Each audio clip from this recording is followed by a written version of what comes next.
नमस्कार दोस्तों, स्वागत है आपका साइट फॉर वर्ल्ड के ऑफिशियल लर्निंग प्लेटफॉर्म पर, जहां स्टूडेंट्स और जॉब सीकर्स के लिए करियर, टेक्नोलॉजी और प्लेसमेंट से जुड़ी इंडस्ट्री ओरिएंटेड और प्रैक्टिकल नॉलेज दी जाती है।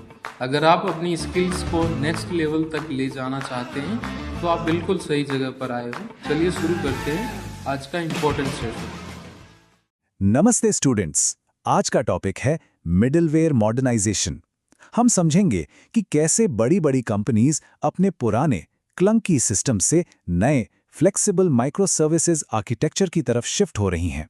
आप रेडी हो? फोकस मोड ऑन है ना? चलिए इस जर्नी को शुरू करते हैं। तो ये है हमारा आज का रोड मैप। सबसे पहले हम उस प्रॉब्लम को समझेंगे जिसे मोनोलिथिक बॉटलनेक कहते हैं। फिर उसके सॉल्यूशन यानी माइक्रो सर्विसेज रेवोल्यूशन को देखेंगे। इसके बाद हम चेंज के लिए एक फ्रेमवर्क, ईएसबी और एपीआई गेटवे में क्या फर्क है और इस नई दुनिया में सिक्योरिटी चैलेंजेस क्या हैं, इन सब पर बात करेंगे। और हाँ, आखिर में देखेंगे कि इस सब का पे ऑफ यानी फायदा क्या हुआ। रेडी हो नेक्स्ट स्टेप के? ओके, तो चलिए टाइम मशीन में चलते हैं और आते हैं पुराने दौर की प्रॉब्लम पर। इस सेक्शन में हम ये समझेंगे कि पहले एंटरप्राइज आईटी आर्किटेक्चर कैसा दिखता था और उसमें आखिर दिक्कत क्या थी। देखो, सालों से ना एंटरप्राइज मिडलवेयर किसी भी कंपनी के डिजिटल सिस्टम का एक इंटीग्रेशन बैकबोन रहा है। इसको आप आसान भाषा में सिस्टम की प्लम्बिंग समझ सकते हो। यही वो चीज़ है जो कंपनी के सारे अलग अलग सिस्टम्स, एप्लीकेशंस और सर्विसेज को आपस में आराम से और सिक्योरली जोड़े रखती है। बेसिकली एक ग्लू की तरह जो सब कुछ आपस में चिपका कर रखता है। और इस पुराने आर्किटेक्चर का जो स्टार प्लेयर था वो था एंटरप्राइज सर्विस बस यानी ईएसपी। इसे एक सेंट्रल ट्रैफिक कंट्रोल हब की तरह इमेजिन करो, जहां से कंपनी का सारा डेटा, सारा कम्युनिकेशन पास होता था। सारी एप्लीकेशंस इस एक ही बस से कनेक्ट होती थी। लेकिन जैसा अक्सर होता है, टाइम के साथ ये स्टार प्लेयर ही प्रॉब्लम बन गया। ईएसबीज बहुत ही भारी, इनफ्लेक्सिबल और मेंटेन करने में महंगे हो गए। छोटा सा भी चेंज करना हो तो रिलीज साइकिल महीनों लंबा हो जाता था। अगर ट्रैफिक बढ़ा तो स्केल करना बहुत मुश्किल था। और सबसे बड़ी प्रॉब्लम, ये एक सेंट्रल पॉइंट ऑफ फेलियर था। मतलब अगर ईएसबी डाउन तो पूरा का पूरा सिस्टम ठप। समझ आया ये बॉटलनेक क्यों बना? और ये सिर्फ बातें नहीं है, डेटा भी यही कहता है। स्क्रीन पे देखो, 2015 से 2018 के बीच जो मोनोलिथिक मिडलवेयर का यूज है, यानी येलो बार्स, वो कंसिस्टेंटली नीचे गया।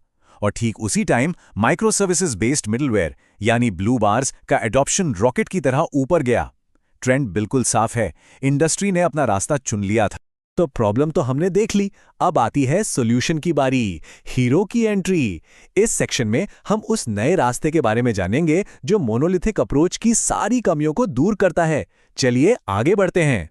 सॉल्यूशन क्या है? सॉल्यूशन है एक क्लाउड नेटिव अप्रोच। इसकी नींव तीन मेन चीजों पर टिकी है: माइक्रो सर्विसेज, कंटेनर्स और डेवऑप्स। इनको आप मॉडर्न आईटी आर्किटेक्चर के तीन पिलर्स भी कह सकते हो। चलिए दोनों को साइड बाय साइड कंपेयर करते हैं।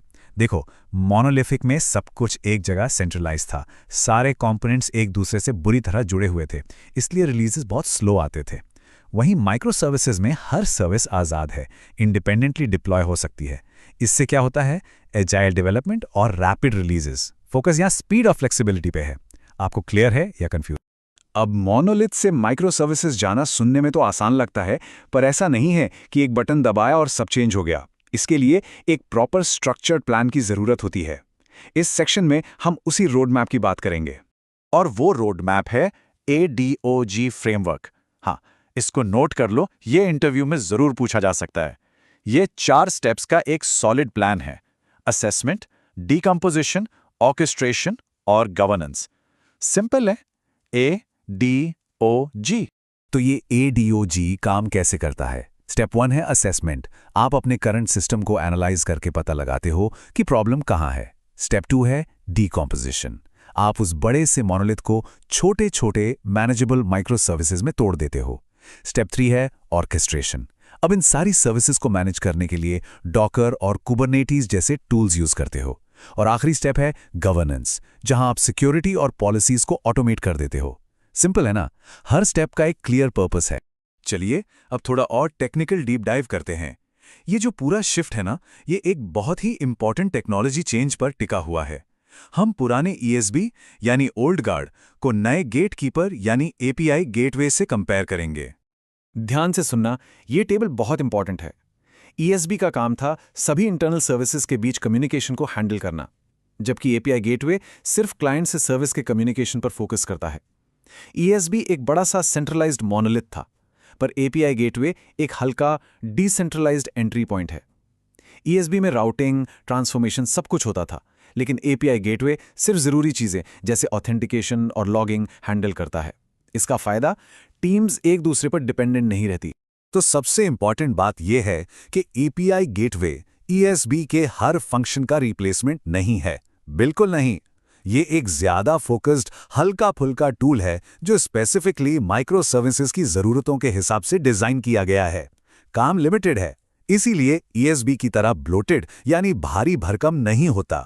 हमने स्पीड की बात कर ली, फ्लेक्सिबिलिटी की बात कर ली, लेकिन जब आप अपने सिस्टम को इतने छोटे छोटे टुकड़ों में बांट देते हो तो एक बहुत बड़ा चैलेंज सामने आ खड़ा होता है, और वो है सिक्योरिटी। अब यहाँ $1 मिलियन क्वेश्चन उठता है। जब आपके पास सैकड़ों इंडिपेंडेंट सर्विसेज हैं, तो आप एक ऐसे सिस्टम को सिक्योर कैसे करोगे जहां अटैक करने की जगह यानी अटैक सरफेस लिटरली स्नोबॉल की तरह बढ़ती चली जाती है? सोच रहे हो? इसका सोल्यूशन है मॉडर्न सिक्योरिटी पैटर्न्स। पहला, API गेटवे एक सिंगल एंट्री पॉइंट बन जाता है जिसे कंट्रोल करना आसान है। दूसरा, टोकन बेस्ड ऑथेंटिकेशन जैसे JWT या OAuth 2.0 का यूज होता है। तीसरा, डिफेंस इन डेप्थ यानी सेंसिटिव सर्विसेज के लिए मल्टीपल सिक्योरिटी लेयर्स। और चौथा, म्यूचुअल TLS जहां क्लाइंट और सर्वर दोनों एक दूसरे को ऑथेंटिकेट करते हैं। थोड़ा टेक्निकल है, बट ये कॉन्सेप्ट्स बहुत जरूरी हैं। फोकस बनाओ। चलो, हमने इतनी मेहनत की, पूरा आर्किटेक्चर बदला, नई टेक्नोलॉजीज इंप्लीमेंट की, पर आखिर में सवाल यह है, इसका फायदा क्या हुआ? Was the journey worth it? चलिए देखते हैं। और जवाब इस चार्ट में बिल्कुल साफ है। आप कोई भी इंडस्ट्री उठा लो, टेलीकॉम, बैंकिंग, एनर्जी, हर जगह इस मॉडर्नाइजेशन से साइकिल टाइम यानी नए फीचर्स लॉन्च करने का टाइम ऑरेंज बार और ऑपरेशनल कॉस्ट यानी सिस्टम चलाने का खर्चा ब्लू बार, दोनों में जबरदस्त कमी आई है। रिजल्ट्स लिटरली आपके सामने हैं। अब कुछ रियल वर्ल्ड एग्जांपल्स देखिए। T-Mobile जैसी कंपनी जहां पहले किसी इवेंट की तैयारी में 6 महीने लगते थे, अब वो कुछ हफ्तों में तैयार हो जाती है। एनर्जी सेक्टर में पार्टनर्स को सिस्टम से जोड़ने में 3 महीने लगते थे, अब सिर्फ 2 हफ्ते लगते हैं। इसका मतलब साफ है, फास्टर टाइम टू मार्केट और आखिर में बहुत सारी सेविंग्स। इस कोड को ध्यान से पढ़िए। बेसिकली इसका मतलब है कि मिडिलवेयर अब सिर्फ एक बैक ऑफिस की जरूरत नहीं रह गया है। ये अब एक स्ट्रेटेजिक चीज बन गया है जो बिजनेस के लिए इनोवेशन ड्राइव करता है, जो कंपनीज को compete करने और डिजिटल इकोनॉमी में आगे बढ़ने में मदद करता है। तो आज हमने टेक्नोलॉजी एवोल्यूशन की इस अमेजिंग जर्नी को देखा। अब आखिरी और सबसे इंपॉर्टेंट सवाल, आपके ऑर्गेनाइजेशन का मिडिलवेयर क्या है? एक बॉटलनेक जो आपको पीछे खींच रहा है, या एक वैल्यू मल्टीप्लायर जो आपको आगे ले जा रहा है? इस बारे में जरूर सोचिए। तो हमारे चैनल को सब्सक्राइब कीजिए और वीडियो को अपने दोस्तों के साथ शेयर जरूर कीजिए। कमेंट सेक्शन में अपना डाउट या नेक्स्ट टॉपिक लिखना मत भूलिएगा।